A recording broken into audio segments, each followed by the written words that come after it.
Hello friends, मैं BP Rao नौतप्पी study centre में आपका स्वागत करता हूं। अब पिछले वीडियो में हमने जो है ब्लड के बारे में बताया था।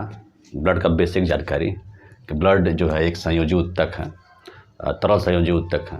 Blood is a connective tissue और ब्लड में जो कंपोनेंट्स पाए जाते हैं वो प्लाज्मा है और ब्लड कार्पसल्स, जिसमें जो आरबीसी, डब्ल्यूबीसी और ब्लड प्लेटलेट्स होते हैं। हमने ये भी बताया था कि ब्लड को जो हेमेटोलॉजी के अंतर्गत अध्ययन किया जाता है या सीरोलॉजी के अंतर्गत। तो अब जो नेक्स्ट वीडियो है कि ब्लड के जो कंपोनेंट्स होते हैं, जो घटक होते हैं, वो दो प्रकार के होते हैं।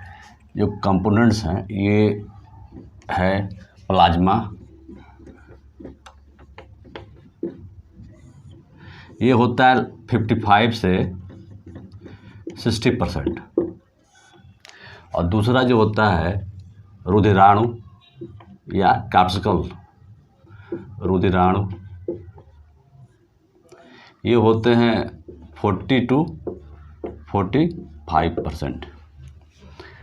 ये द्रव होते हैं, इसके जो है लिक्विड, और ये जो है ठोस होते हैं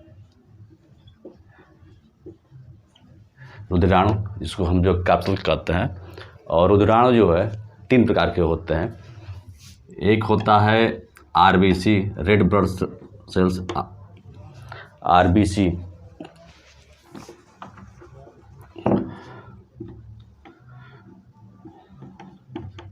आरबीसी सेकेंड होता है डब्ल्यूबीसी, और जो थर्ड होता है उसको कहते हैं blood platelets.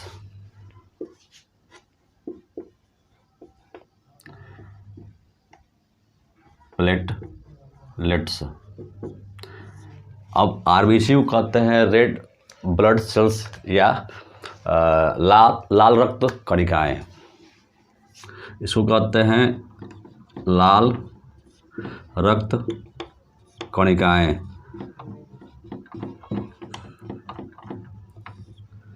Red blood cells, इसको कहते हैं white blood cells, white blood cells या श्वेत रक्त कणिकाएं, श्वेत रक्त कणिकाएं। और इसको ब्लड प्लेटलेट्स को कहते हैं हम थ्रोम्बोसाइट्स।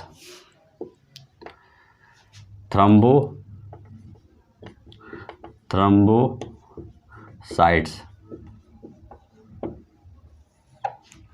एक चीज़ और ध्यान दीजिए कि लाल रक्त कणिकाओं को जो हम कहते हैं इरिथ्रोसाइट्स, ये इसका साइंटिफिक नेम है, इरिथ्रोसाइट्स। एरिथ्रोसाइट्स।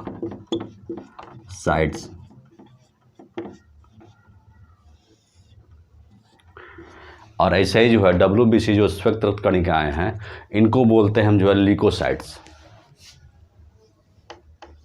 ल्यूकोसाइट्स या अवर्णी लवक, अवर्णी, क्योंकि इनमें जो है कलर नहीं होता, ये श्वेत होते हैं। इसको कहते हैं एरिथ्रोसाइट्स, इसको कहते हैं ल्यूकोसाइट्स, इसको कहते हैं थ्रोम्बोसाइट्स। ये क्वेश्चन जो है ये आया हुआ है, बीपीएससी में भी आया हुआ है और टेट में भी आया हुआ है, ये भी आया है जेपीएससी में, यूपी पीसीएस में भी आया है। ये आया है प्लाज्मा जो है कि कितने % होता है ब्लड में जो है, ये 60%, 55 to 60%, ये भी आया हुआ है एग्जाम में जो है। और रुधिराणु जो होते हैं वो 40 से 45% है, ये भी आया हुआ है। चलिए अब प्लाज्मा के बारे में बताते हैं कि प्लाज्मा जो है हल्का पीले रंग का तरल पदार्थ है। प्लाज्मा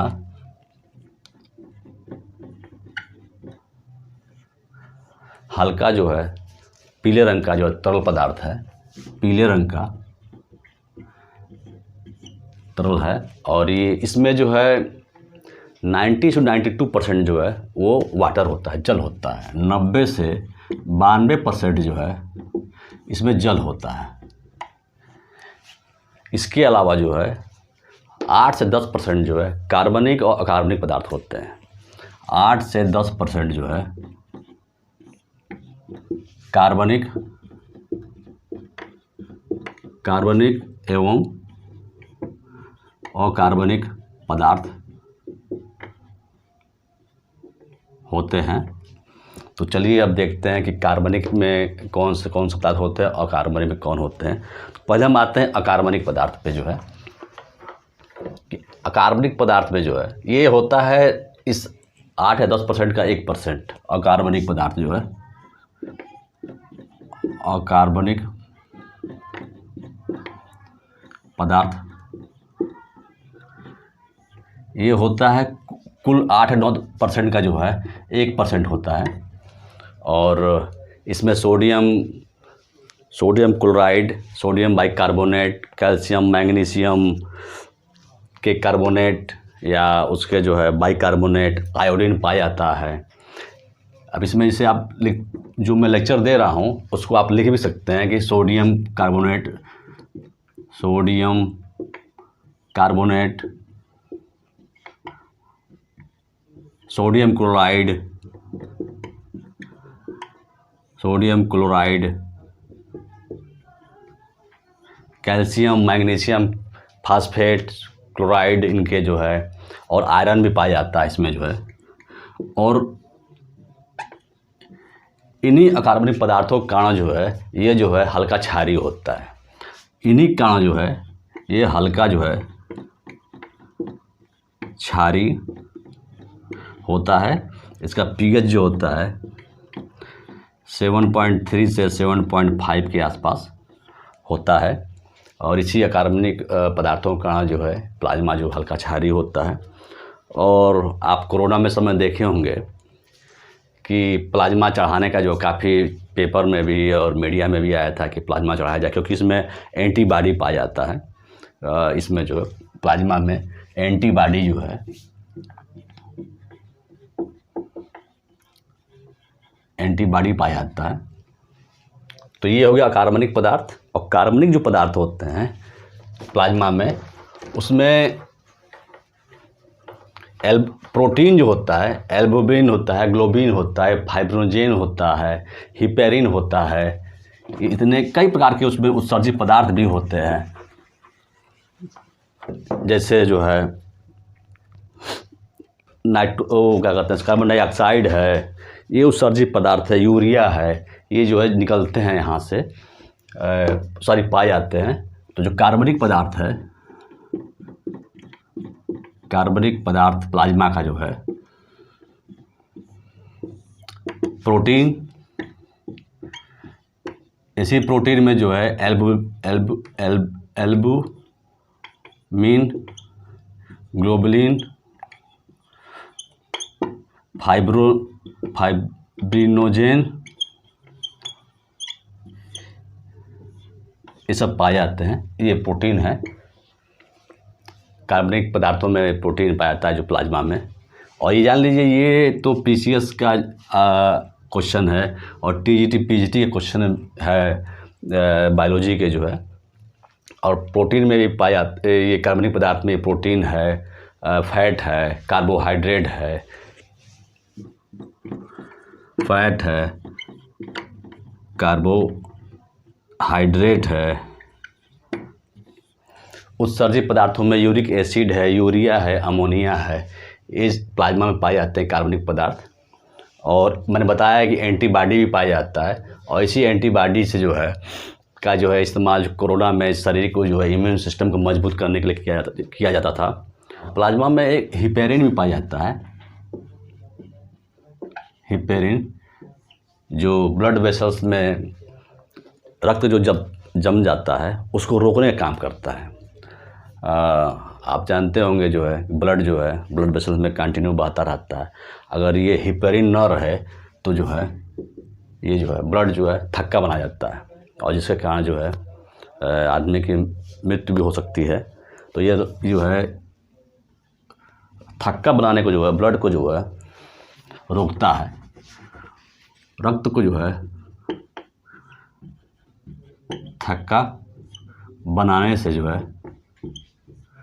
से रोकता है। और हमने जब आपको हार्मोन पढ़ाया था, एंडोक्राइन ग्लैंड पढ़ाया था, तो हमने बताया था कि हार्मोन भी जो है रक्त में जो स्रावित होते हैं। तो यहाँ पे एक फंक्शन और भी है प्लाज्मा का। इसी प्लाज्मा में जो है हार्मोन का जो है हार्मोन जो होता है, हार्मोन जो अंतःस्रावी ग्रंथियों में पाए जाते हैं, इसी रक्त के माध्यम से जो है स्रावित होते हैं और जो टारगेट सेल होते हैं, लक्ष्य कोशिकाएं होती हैं, वहाँ अपना ये प्रभाव दिखाते हैं। तो इस प्रकार हमने जो इस चैप्टर में जो है हमने प्लाज्मा के बारे में बताया कि प्लाज्मा जो पीले रंग की जो है हल्का क्षारीय जो है तरल पदार्थ है। इसमें 90 से 92% जल पाया जाता है। ये क्वेश्चन पीसीएस में पूछा गया है। और जो पदार्थ है वो कार्बनिक और अकार्बनिक दो तरह के होते हैं।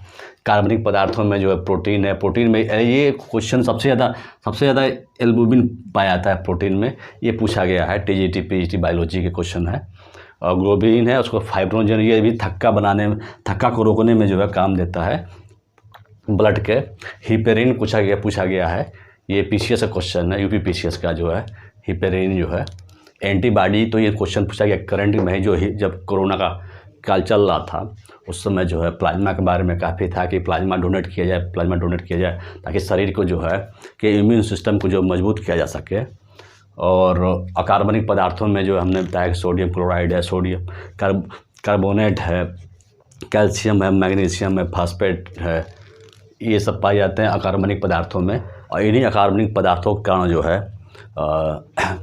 ये क्या कहते हैं प्लाज्मा जो है क्षारीय अवस्था में होता है। इसका pH 7.3 से लेकर 7.5 के आसपास होता है। और कार्बनिक मैंने बता ही दिया। और हार्मोन्स जो है इसी प्लाज्मा के माध्यम से जो है उस शरीर में जो स्रावित होता है।